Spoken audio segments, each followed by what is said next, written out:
Memory transcription subject. Captain Sovlin, United Nations Fleet Command. Date. Standardized human time. March 24th, 2137. Now that humanity and its allies were here at Arthur, I could feel the weighty gaze of history upon us. The chance to free our societies from the Federation's grip was both terrifying and inspiring. The Kolshians had stripped us of our own cultures and thrust us into a censored life of suffering. A government that valued control above all else must not be allowed to exist. Just as I had once considered humans a menace, incapable of feeling how to conquer and pillage, I saw the same creatures that deserved anguish fighting in this system. The Dominion and the Commonwealth, paw in paw, both responsible for my tormented lot in life. If it weren't for Rizal, I might stand with Onzo in wanting Arthur Galast. The personalized anger always shaped my strategizing for the better, though the O'Toole had been piping up before I could assemble my tactics. I guessed that Primitive wanted both jobs at the sensor station. However, I had no intention of taking a back seat during the attempt to vanquish the Kolshians. My eye stayed alert for anything useful that could kickstart new ideas.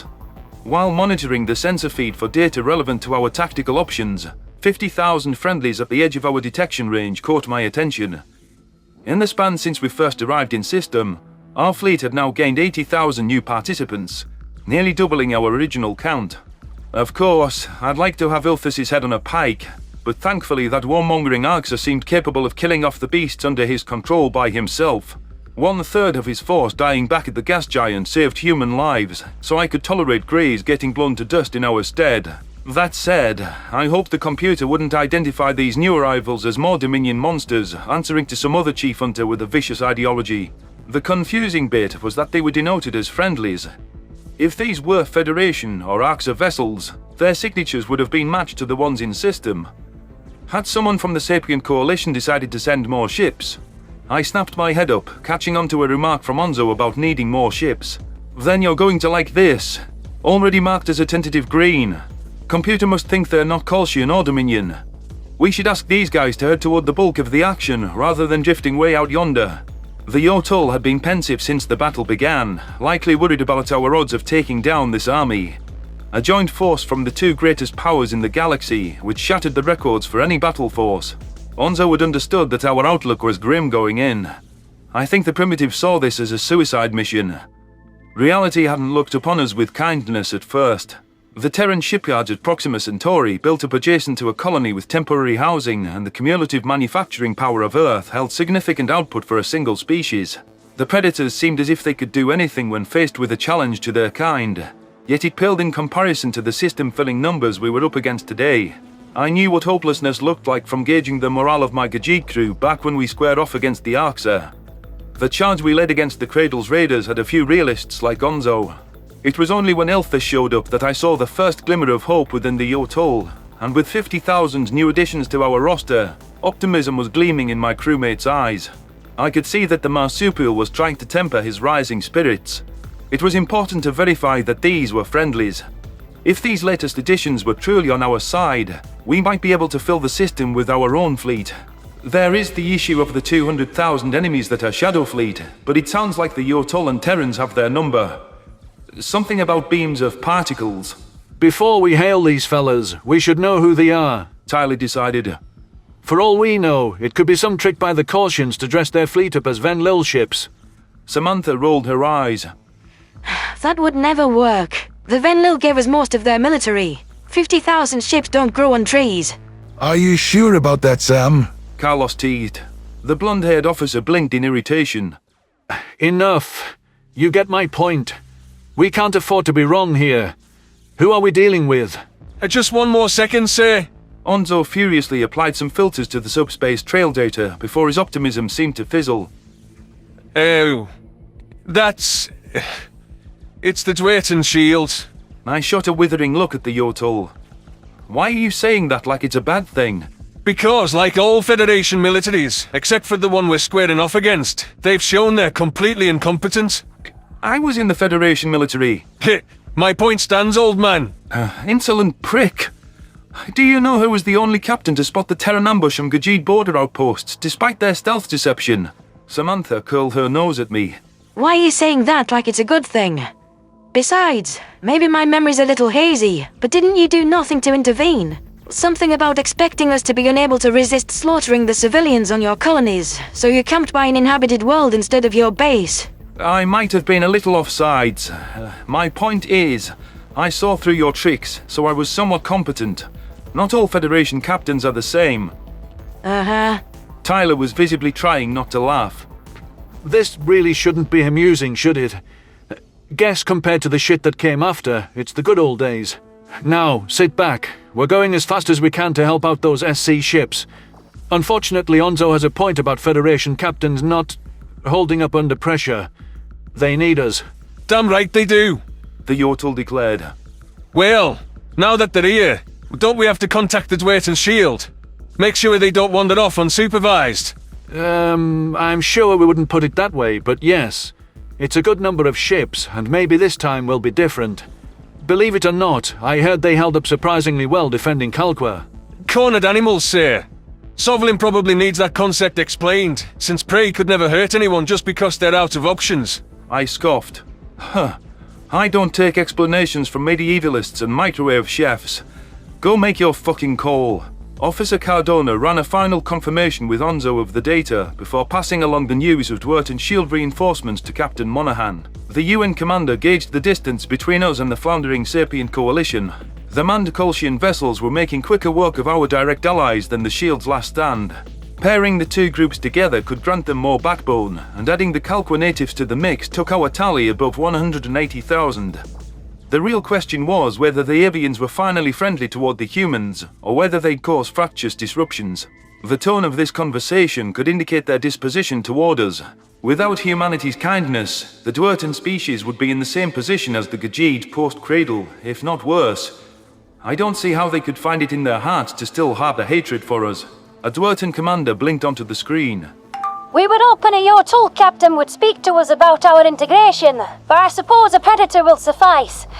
We're here to make Arthur pay for what they did to us. Good. Monaghan growled with a neutral expression. If I may, weren't the homogeneators' numbers devastated at Kalqua? I thought you only had... A little less than 10,000 ships total. I do know my own fleet strength.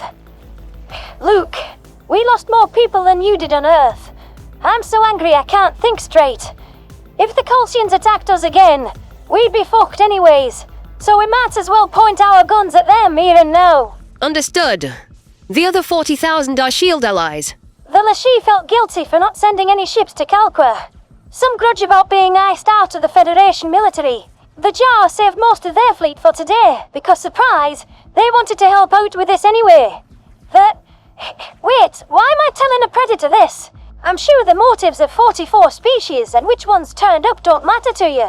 What registers is violence, and there's 40,000 shield ships that want to dish that out. You know we're happy you're here.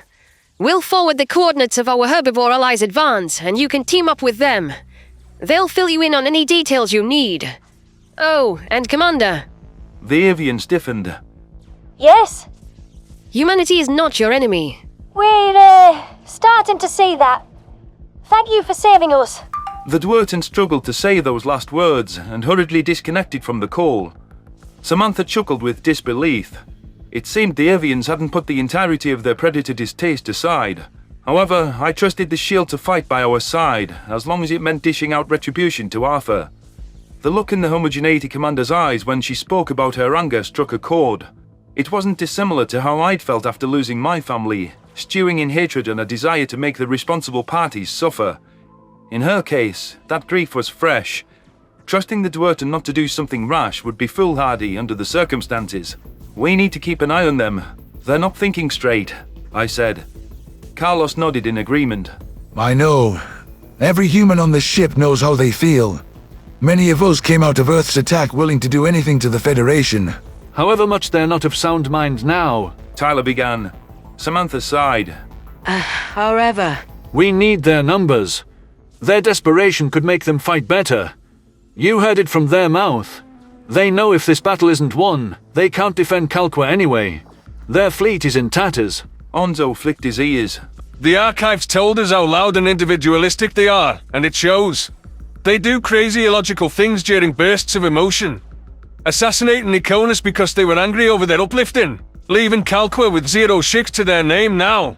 Let's not tell them that, I responded. It won't matter as long as we win this fight. Unlike the Kolshians, the United Nations isn't a habitual practitioner of genocide. Yet the Federation said we'd conquer and enslave them all. Carlos shook his head as if disappointed by our continued reality. They accused predators of what they themselves do. I wonder if they hate us because our darkest moments are a mirror of their finest. Samantha patted his shoulder. Oh, you sweet little thing. They hate us because of our eyes and our food, and don't need another reason. They wanted us to be conquerors. It just turns out the system we're conquering is theirs. Now, let's go bail out those bumbling SC idiots. This should be an easy stop, but let's not get complacent. Man your stations, everyone. Tyler ordered. Yortal technocracy ships and Terran drones were also moving their vectors toward us after tallying a resounding victory against the Shadow Fleet. The Sapient Coalition bunch were the last group still engaged for our initial skirmishes by the outer planets. A light formation of manned hostiles were giving our herbivore friends a world of trouble. Tactics on both sides had broken down into a disorganized shooting match that was tilting toward the Kolshians. The SC numbers had been nearly halved by an enemy band much smaller than them. It wasn't worth waiting for the Dwerten Shield or our autonomous allies to join our rescue. Human crew members can handle a straightforward task and do a clinical job cleaning up this area. The quicker we deal with this, the sooner we can push toward the inner planets. Onzo pulled up an enemy target on screen as we coasted within range, while I monitored whether any foes turned toward us. The Commonwealth vessels seemed a bit dispirited, like they believed that their government was sacrificing them to the cause. With those extenuating factors in mind, it wasn't a surprise that they were slow to react. If Rissell were still alive today, would he have been called home and roped into serving his nation? I almost felt guilty as we nabbed our first mark, nailing them with a plasma beam that was all too easy to land. The Sapient Coalition regained a bit of their senses with humanity coming to their aid. Our herbivore allies regrouped enough to coordinate fire on specific Kolshian vessels. I passed along which ships were being targeted by our allies so we could pool our resources on the ones they neglected. The manned enemies turned their last missiles toward human-crewed ships out of spite, bitter at the predators who sealed their suicide mission. The barrage could be battered aside by most of us, except for smaller vessels that had too many inbound explosives centered on them. With the rapidly dwindling number of Commonwealth survivors now out of projectiles, it simplified cleanup even further. A small handful of Kolshian ships attempted to flee and were pursued by the fastest Terran craft. We couldn't allow them to fall back, bolstering the largest contingents near Arthur. I knew the point of the staggered resistance was to soften us up for when we reached the inner sanctum. Excessive planetary defenses and the best Commonwealth Dominion vessels would be waiting. Having less threats to contend with improved our odds, given the daunting scale of the task ahead. Taking the Federation Founders' world wouldn't even be the end of our mission. Finish off anything with the Kolshian warp drive. Monaghan barked. We have new orders from command. While it's ideal to split our forces, UN manned ships are being paired with the Shield and the Coalition. We can't afford to leave them to their own devices, so we stick to them like glue. Navigations, sensors, find us the best point of attack by the inner planets. Weapons, bring me an update on our ammunition stores. Comms, patch us into allied channels and keep us synchronized. A chorus of assent came from the stations the captain called upon, while the last Kolshian resistance in this region was mopped up. It was troublesome that our Sapient Coalition allies had bungled such an easy assignment.